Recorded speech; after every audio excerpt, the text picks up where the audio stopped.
Checkout tracking by the NPD Group brings you a receipt collecting system that gathers data anonymously through technology we created, providing your businesses with answers.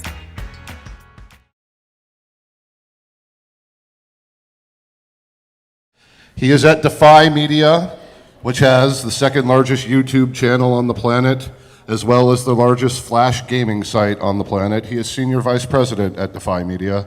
Ladies and gentlemen, please help me welcome to the stage Mr. Alexander Macris.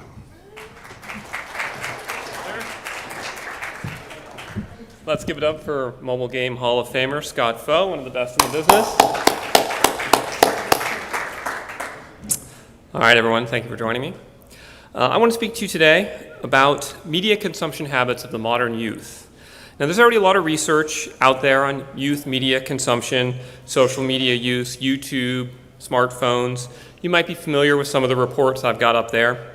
And these reports, they cover cohorts ranging from teens to 30-somethings, and they reveal the consumer who's sort of media agnostic, social network focused, constantly connected, easily...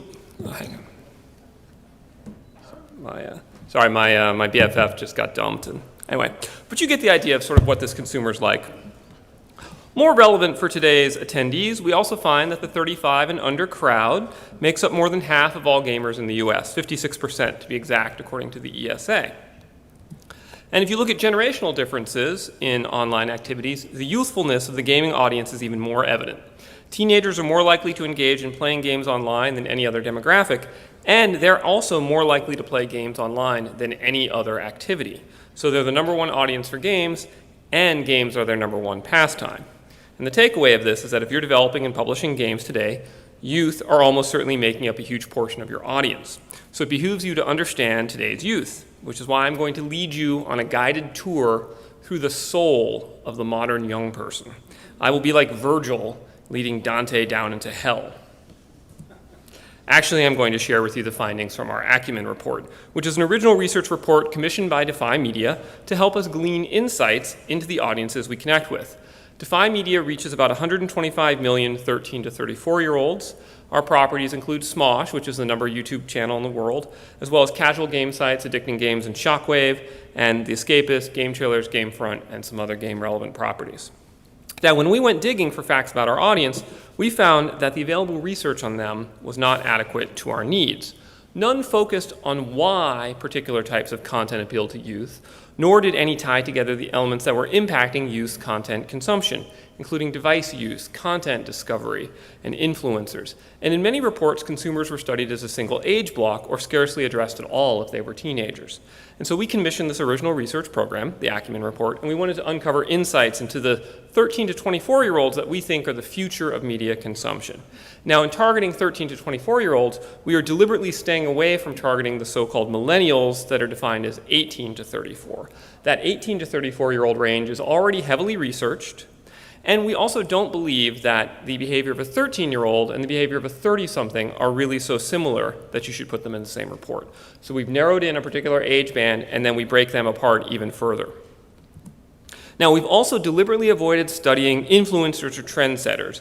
We did not seek out only the highly connected. We did not seek out people in San Francisco. We did not seek out hipsters. In general, we did not seek out people like you. We looked at average people in cities that were small, or some big, but, average. We then partnered with qualitative research experts and 2 child psychologists. We've always believed in this kind of qualitative, then quantitative research design because it means we learn what we don't know rather than just prove our preconceived notions. And the qualitative portion consisted of a 2-week online forum with 18 buddy pairs, 36 youth total, and they completed daily journals, they did exercises and discussions on some of the topics you're going to see, and they also allowed us to friend them on social media so we could observe what content they actually looked at and shared. Then we selected 9 buddy pair interviews in Atlanta, Los Angeles, and Minneapolis. Los Angeles was supposed to cover the urban and edgy big city. Minneapolis is the heartland city of middle America, and then Atlanta represents that rising consumer force of the southeastern US. And these interviews are the source of all the video footage and the photos you're going to see. And the methodology allowed us to have an immediate connection with these participants and speak to their real comments, their real social activity, rather than just hypotheticals. We then did an online survey using the languages and insights we got from the qualitative portion to validate our findings. And 36 people not being a robust enough sample, we ended up getting 1,350 youth in the final survey. And the numerical data you're going to see in this presentation comes from that. So what were we studying for? We really wanted to understand why certain behaviors are happening. Why is certain content appealing to youth? What motivates youth to share content? Why are YouTube personalities relevant? Does behavior in these areas differ within the 13 to 24-year-old age span? And then most important of all, what behaviors are age-related fads that they're going to grow out of? And then what behaviors are trends that they're going to carry into adulthood? That is the big question. So let's take an in-depth look at who these youth really are. And by in-depth look, what I actually mean is we're going to watch a YouTube video. People use Tumblr, Twitter, Instagram, Facebook, Vine, Pinterest, Reddit, all of the above. Just everybody just uses. This is like practically everybody's. This is the teenage life of this generation. If I didn't have online content, I would probably not use my phone. We have just this accessibility to so many different things that could keep us entertained, like television, YouTube, Vine, and all those different sites. We don't want to sit down and read a book. I'm really trying to concentrate on the show. I always end up oh no. I just always end up on my phone. I find myself just endlessly scrolling. Oh, reblog this, oh, like this. But it just takes up a lot of my time because I get so kind of mesmerized just by the site. And then it's 2 a.m., right? Yeah, I'm gotta keep going. I'm not gonna find something interesting that a 40-year-old finds interesting. If I get back from work, I don't want to watch a 1-hour episode of TV. I just want to watch a 5-minute clip of someone playing a video game. Online, whatever you want to watch, you can look that up and it'll be there. TV, you have to deal with what's there. I don't really watch a lot of TV because we kind of have a limited cable box. When I'm going to watch TV, I'm done with most things and I can relax. When I go to watch YouTube, I want to find something out, I want to laugh or something like that. We were yo, yeah, we should try doing YouTube. That might be fun. 90% of this generation wants a YouTube channel, to be famous on YouTube. YouTube is one of the biggest things. That's a personal thing that I want people to know about me. I have a friend who refused to join Facebook, and I haven't talked to her in 5 years. I've thought of it before, wow, this would make a great status, or I wonder what my friends will think. I want everybody to see this beautiful face. Yeah, I cut my mother out that way. She just wouldn't sign up. So as you'll have noticed in the video, we surveyed a wide age range. And rather than assume that all the ages have the same behaviors, we used a list of online activities suggested by the psychologist to find the age breaks. Consume activities require the least development, and create require the most. And the data ended up pointing to 3 groups: 13, 14 to 17, and 18 to 24. The 13-year-olds mostly consume other people's content and little else. The 14, 17-year-olds still consume other people's content, but at a lower rate because now they're spending more time connecting. And then finally, the young adults, 18 to 24, are the only group that are engaged in significant content creation. Now, just to be clear, posting selfies does not count as a create activity. Those are actually activities that all youth do every day, just like getting dressed or eating, so don't be fooled. So, now this is important, relevant to your marketing initiatives. For example, if you're targeting 13-year-olds and you expect them to share a game trailer, you are going to be disappointed. Now, contrary to popular belief, not all teenagers walk around with smartphones, only the cool, pretty ones. Most 13-year-olds access the internet via shared family laptops. These teens told us that sharing the device limited the time they could be online, and it sometimes inhibited what they viewed. They would not tell us what it is that they wanted to view. 14 to 17-year-olds most often access the internet via a family laptop and a personal smartphone. And ownership of both smartphones and laptops increases for the 18 to 24-year-olds with a concurrent increase in the amount of time online. Now, all this time online has changed how youth connect and form bond with peers. Now, most of us grew up in a world where you actually had to speak to people in person and that occasionally you were disconnected. But they've been able to download or stream content since they could operate a keyboard. Digital is second nature, and alone and online have no meaning. They feel like they're never alone because they can always text in real time or hit someone up on social media. And offline makes no sense. There's just no such thing. And so the youth are building their peer relationships primarily in the digital realm, with the sharing of content key to creating these bonds. So instead of in-person experiences, youth share content, and then their shared reaction to the content creates the bond. Now, admittedly, these bonds may not be as tight as those of the bands of brothers who stormed the beaches of Normandy in 1944, for instance, but a good Call of Duty Let's Play seems to be working for them, so we're going to go with that. What is not working for them is traditional TV. We asked about time spent watching content sources. Now, we didn't ask about devices because we as marketers don't think that way. We define the sources as you see here. We also wanted to demonstrate that the increase in digital consumption is not just driven by an increase in devices. Nielsen will tell you it's all about the device, but that's because they attribute time to the device being used regardless of what you're using it for. So if you're watching internet-enabled TV on your television set, they call that traditional TV time. Youth don't think about the source of content at all, on the other hand. For example, we asked in our interviews, what is your favorite TV show? And the teenage girl said, Orange is the New Black, which is not a TV show. It's on Netflix. It's online content. Youth also don't think, what device do I need to use to access the content I want? They just expect the content to be on whatever device they want to use, and if it is not, they will simply go look at other content. So it is a battle for engagement and not for devices. And so your content needs to be both appealing, but it also needs to be available on every platform that 13 to 24-year-olds are on. Now, if devices are not the driver, what is the driver? Why are youth gravitating towards digital content? We provided a list of attributes and we asked people to classify if they applied to online video, scheduled TV, or both. And you can see the responses here. Now, it makes sense that online video rates higher than TV on themes related to having what they want when they want it. But online video also rates higher for having what they want to watch, which surprised us. But we think it's because it's easier to relate to. A little bit more on that later. We were also surprised to see that they feel good about themselves from online content. Again, possibly due to relatability. And then there are factors like talking about the content in social media, helping them relax. All of it lended towards itself towards online video. Now, this is not an advertising study, but we did want to see if it factored into the debate. Youth feel that TV has too many ads, and online affords an opportunity to ignore ads. Youth generally viewed advertising as a traditional TV commercial or an online banner, and they responded negatively to these. Now, but none of the youth perceived branded videos, such as Red Bull Adventure Sports or Pepsi prank videos with Jeff Gordon. They did not perceive these as advertising. When we brought up these examples, they said, no, those are videos, those aren't ads. So this makes branded videos a great way to bypass their defensive shields and reach them. Now, speaking of video, let's talk a little bit about how youth today finds and shares its content. We both have the same interest in the weirdest stuff. Yeah. So whenever she posts something, I look at it because I know it's gonna be funny or it's gonna be nice or it's gonna be something good kind of thing that I'd be interested in. Like YouTube, you can look at one video and then there's like a related to video. You can click on that and then you just keep getting deeper and deeper.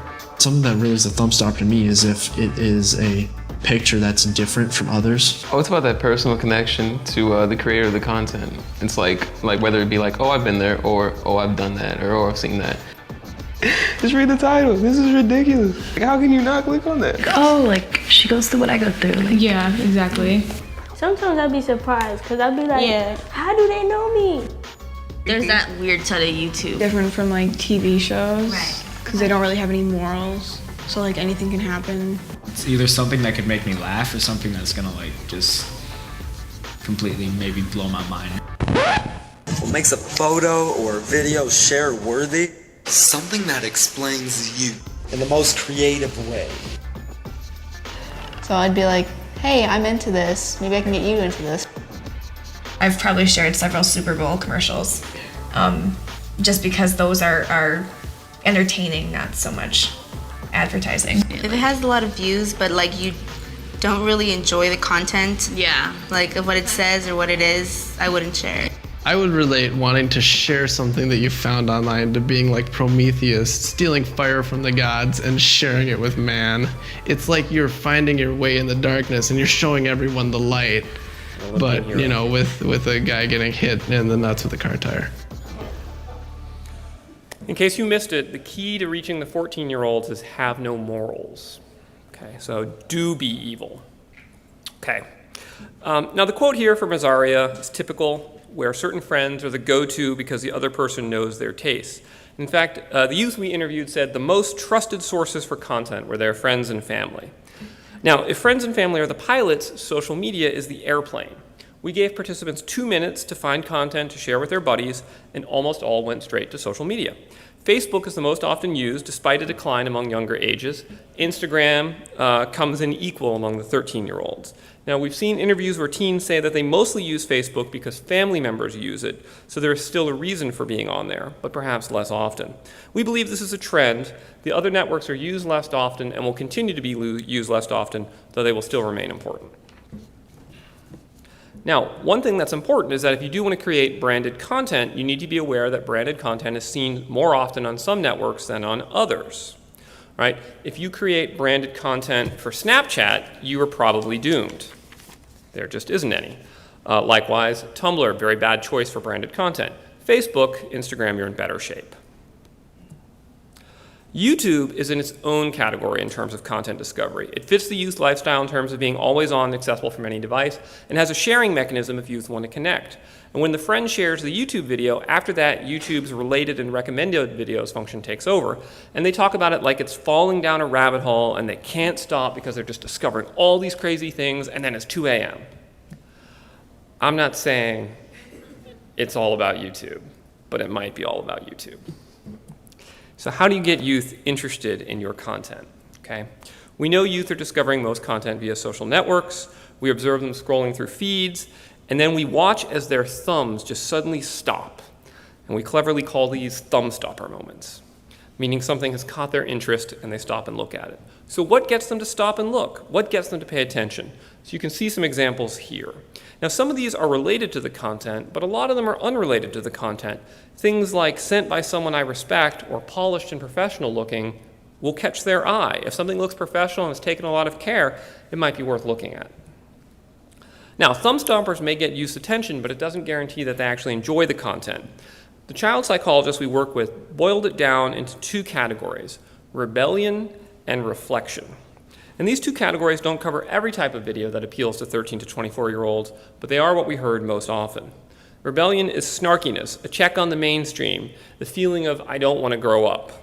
Participants call this kind of content random and hilarious, and what immediately came to mind was something like honest trailers. Reflection is the feeling of, hey, this is about me. This is who I was, who I am, who I want to be. It's relatable. Now, my mother might call this sort of content disrespectful and narcissistic, but as I said, we're on Dante's tour of hell here. Now, rebellion and reflection are a continuum. They are not an either-or. An activity I could imagine doing with friends may seem reflective, but if the activity is a stunt gone wrong, it can look like rebellion. Now, you can see here the top statements based on ratings that the youth gave for some elements of appeal: entertaining, personally meaningful, major fail, a thought I've had but never said out loud, something that happened to me. Now, going into this study, we thought if someone likes the content, they'll share it. We were wrong, totally wrong. Caring is not sharing. With the exception of 13-year-olds, who basically will share everything, youth carefully craft online personas. For the 14 to 17-year-olds, it's about creating an image for their peers, whereas the young adults are looking out for jobs in school, and they just want to make sure at this point there's no red flags, which presumably involves deleting everything they posted between the ages of 14 and 17. Now, when a young person has a variety of interests, they may create alternative personas where they can curate a certain theme. For instance, 2 of our 16-year-old interviewees, Josh and Tucker, had entire Instagrams devoted to the military. And they were extremely careful to post only military-related content, and they portrayed an attitude of respect there that was different from their general persona. And the bottom line is that if your content does not match up with a consumer's persona, that consumer is very unlikely to share it. For instance, our interviewee Josh would never share a farming game to his military social network, no matter how good it is, any more than that fits. It doesn't fit with his persona any more than it would fit with my persona. As an executive, I'm just unlikely to share a jazz album cover of me looking soulful. Bad example. Now, sometimes it will be obvious that the content won't fit with people's personas. People might care for information like how to manage my herpes, but this probably does not fit with the persona that they wish to share. Outside of these broad areas, for the most part, online personas are not something we can easily predict or work into our marketing strategies, and so you have to go with what the youth say is share-worthy. And you'll see it's a lot of the same themes we've been talking about: random, hilarious, relevant, relatable, trending. Trending, by the way, here means a current event.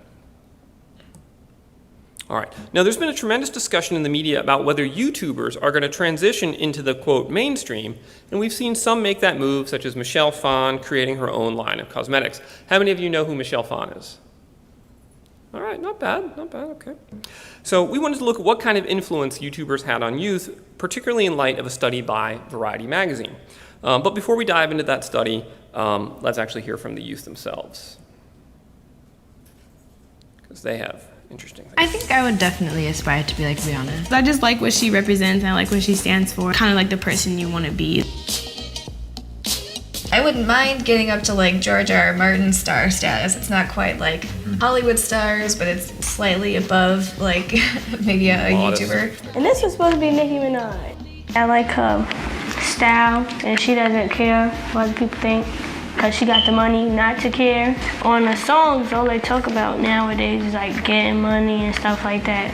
Not a lot of people who get money. I can't really relate to her in anything because I don't know her life.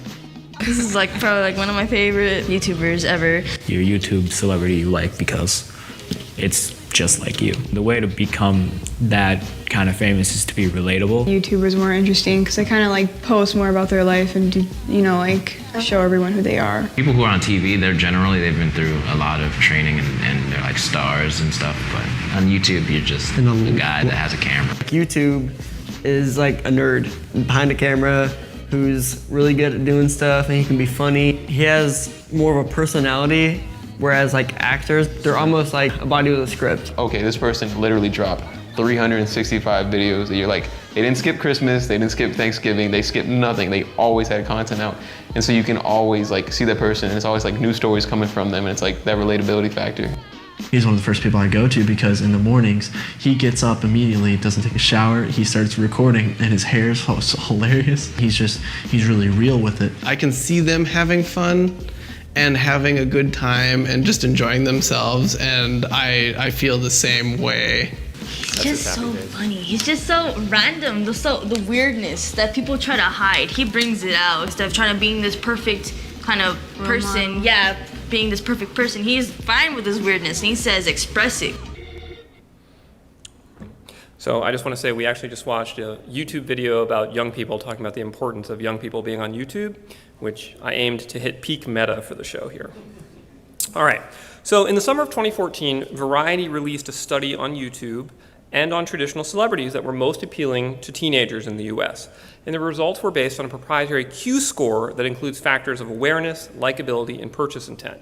And lo and behold, the top 5 were all YouTubers, with Defy Media's talent duo Smosh taking number 1. So obviously we loved that someone else validated Defy content, but the study didn't look at why this shift was happening. Why do teens prefer YouTubers like Ian and Anthony over Jennifer Lawrence or Katy Perry? So we gave our respondents a bunch of attributes such as understands me, or someone I'd like to be, or does things I want to do.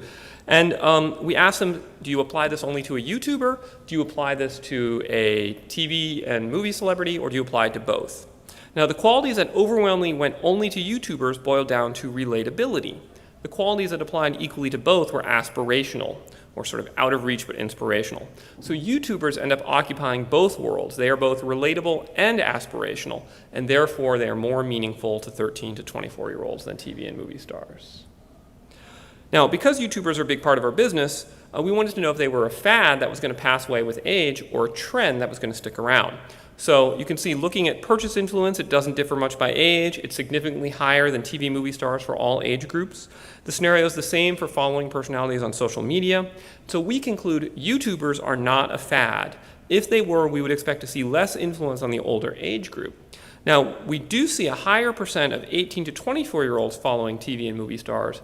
And so the open question is whether today's 13-year-olds will follow TV and movie stars in 5 years the way their older brethren do, or if there's a different change happening here. We also wanted to find out about the influence of influencers at the peer level. Now, we call such people alphas. And the psychologist said that you can identify an alpha because they behave like the age group ahead of them rather than their own age group. And so, as we saw, the older age group is defined more by creating content. And so we believe you can identify alphas by their engagement in creator activities. Creators use more social networks, they spend more time online, and they have higher smartphone ownership. So they're connecting with more people and spreading the word. Now, of all the research we did, this is the one that I personally have taken most to heart because I want to be an alpha and emulate the age group ahead of me. So I have been downloading a lot of software with viruses. I've been driving really slowly. All right, we're going to drive on to the finish. In the TV era, reaching audiences was about you, the marketer, and not about them, the consumer, because consumers had few choices in terms of content and devices. Now consumers are in control of what they watch, and we have to shift the ways we reach them. So let's summarize it all for you. Youth are decreasing TV hours. They're spending more hours on digital because online better suits their lifestyle. Thumb stoppers are the key to getting your content opened by youth. Themes of rebellion and reflection appeal to youth because they're timeless, but online personas will limit sharing regardless of topic, and YouTube stars influence youth more than TV and movie stars due to their inherent quality of relatability. All right, so thank you. I'm Alexander Macris, SVP of Defy Media for Games. Do we have any time for questions? I'm sorry, Alex, we don't, but your throngs of adoring fans can see you back at that wall. Thank you so much. That was an amazing talk.